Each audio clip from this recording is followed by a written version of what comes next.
ज्ञान the treasure में आपका स्वागत है। बहुत सारे कमेंट आए हैं उस वीडियो पे, जो वीडियो मैंने डाला था कि कैसे स्त्रियों से शादी नहीं करनी चाहिए। और सब स्त्रियों का यही सवाल था कि कैसे पुरुषों से शादी नहीं करनी चाहिए। तो आज हम बताने जा रहे हैं कि कैसे पुरुषों से शादी नहीं करनी चाहिए, क्योंकि अपने सब्सक्राइबर के कमेंट का ख्याल मुझे आना रहता ही है। और ये मैं चाणक्य नीति के हिसाब से ही कह रहा हूँ। जो चाणक्य ने कहा है वहाँ भी चाणक्य ने कहा था और यहाँ भी चाणक्य ने ही कहा है। तो चलिए हम आपको बताते हैं कि कैसे पुरुषों के साथ स्त्रियों को शादी नहीं करनी चाहिए। चाणक्य ने कहा है कि बिना अभ्यास किए शास्त्रों का ज्ञान व्यर्थ है। तो ऐसे पुरुषों के साथ बिल्कुल शादी नहीं करनी चाहिए और बिल्कुल नहीं रहना चाहिए। देखिए, किसी भी व्यक्ति के लिए अभ्यास के बिना शास्त्रों का ज्ञान विष के समान है। शास्त्रों के ज्ञान का निरंतर अभ्यास किया जाना चाहिए। यदि कोई व्यक्ति बिना अभ्यास किए शास्त्रों का ज्ञाता बताता है तो भविष्य में उसे पूरे समाज के सामने अपमान का सामना करना पड़ सकता है। ज्ञानी व्यक्ति के अपमान किसी विष के समान है। इसलिए कहा जाता है कि अधूरा ज्ञान खतरनाक होता है। तो ऐसे व्यक्ति जिनके पास आधा अधूरा ज्ञान हो या ज्ञान नहीं हो, ऐसे व्यक्तियों के साथ लड़कियों को बिल्कुल शादी नहीं करनी चाहिए। वृद्ध मनुष्य के लिए नवयौवना अभिशाप है। तो वृद्ध व्यक्ति से कभी भी शादी नहीं करनी चाहिए। कोई वृद्ध या शारीरिक रूप से कमजोर, देखिए वृद्ध कहने का मतलब सिर्फ वृद्ध मतलब बूढ़ा ही नहीं, शारीरिक रूप से जो कमजोर है वो भी उसी गिनती में आ जाते हैं। कोई वृद्ध या शारीरिक रूप से कमजोर पुरुष किसी सुंदर और जवान स्त्री से विवाह करता है तो उसे संतुष्ट नहीं कर पाएगा। अधिकांश परिस्थितियों में वैवाहिक जीवन तभी अच्छा रह सकता है जब पति पत्नी दोनों एक दूसरे को शारीरिक रूप से भी संतुष्ट रखते हैं। यदि कोई कमजोर व्यक्ति या कोई वृद्ध व्यक्ति नवयौवना को संतुष्ट नहीं कर पाता है तो उसकी पत्नी पथभ्रष्ट हो सकती है। पत्नी के पथभ्रष्ट होने पर पति को समाज में अपमान का सामना करना पड़ता है। ऐसी अवस्था में किसी भी वृद्ध या किसी भी कमजोर, शारीरिक रूप से कमजोर व्यक्ति से कभी किसी लड़की को शादी नहीं करनी चाहिए, क्योंकि उस वक्त उस कमजोर पुरुष के लिए नवयौवना विष के समान हो जाती है और लड़की के लिए वो पुरुष विष के समान हो जाता है। यदि व्यक्ति का पेट खराब हो तो उस अवस्था में भोजन विष के समान होता है।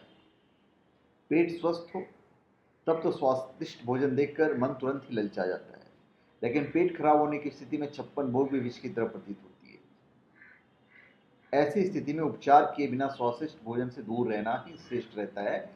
ये चाणक्य ने कहा है। कहने का मतलब ये है कि जो व्यक्ति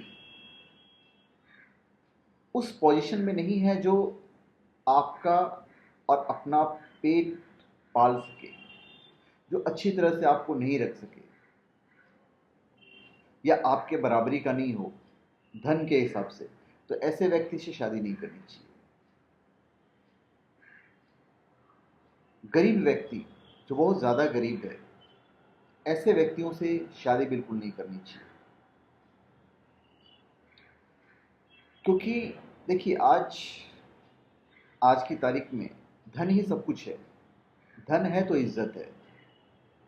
तो जब भी आप शादी करें तो कम से कम उस लेवल का बंदा होना चाहिए जो आपको और आपकी मांगों को पूर्ति कर सके, प्लस उसमें कोई भी व्यभिचार वाली आदत नहीं हो, जैसे मांस हो गया, शराब हो गया। मांस तो चलो ठीक है, आजकल नॉनवेज सब खाते हैं। शराब, जुआ, ये दो जो चीज़ें हैं, इन दो चीज़ों से वो लड़का दूर रहना चाहिए। तो ऐसे लड़कों से आपको कदापि शादी नहीं करना चाहिए जिसको लत लगी हुई हो जुआ खेलने की, शराब पीने की, क्योंकि कहीं भी ये कुछ ना कुछ गलती करेंगे ही। आज जुआ खेलने की वजह से महाभारत हो गया, तो आप उसका एंड सोच सकते हैं। प्लस जिनका ट्रैक रिकॉर्ड खराब हो, लड़कियों को छेड़ने का ट्रैक रिकॉर्ड हो या लड़कियों से रिलेशनशिप के ट्रैक रिकॉर्ड हो, क्योंकि वो जो आदत है वो आदत कहीं नहीं जाती है। हाँ, आप किसी गरीब से शादी कर सकते हैं अगर वो स्वाभिमानी हो। स्वाभिमानी व्यक्ति की अपनी एक इज्जत होती है। किसी गरीब व्यक्ति के कोई सभा या समारोह विष के समान होता है। हकीकत में किसी भी प्रकार की सभा हो, आमतौर वहाँ सभी लोग अच्छे वस्त्र धारण करके जाते हैं। अच्छे और धनी लोगों के बीच यदि कोई गरीब व्यक्ति चला जाएगा तो उसे अपमान का एहसास होता है। इसलिए चाणक्य कहते हैं कि किसी स्वाभिमानी गरीब व्यक्ति के लिए सभा में जाना विषपान करने जैसा है। तो स्वाभिमानी व्यक्ति से जब आप शादी करोगे तो स्वाभिमानी व्यक्ति ऐसी सभाओं में नहीं जाएगा। तो धन्यवाद। आप हमारे चैनल पे सब्सक्राइब करें और अपने कमेंट दीजिए। धन्यवाद।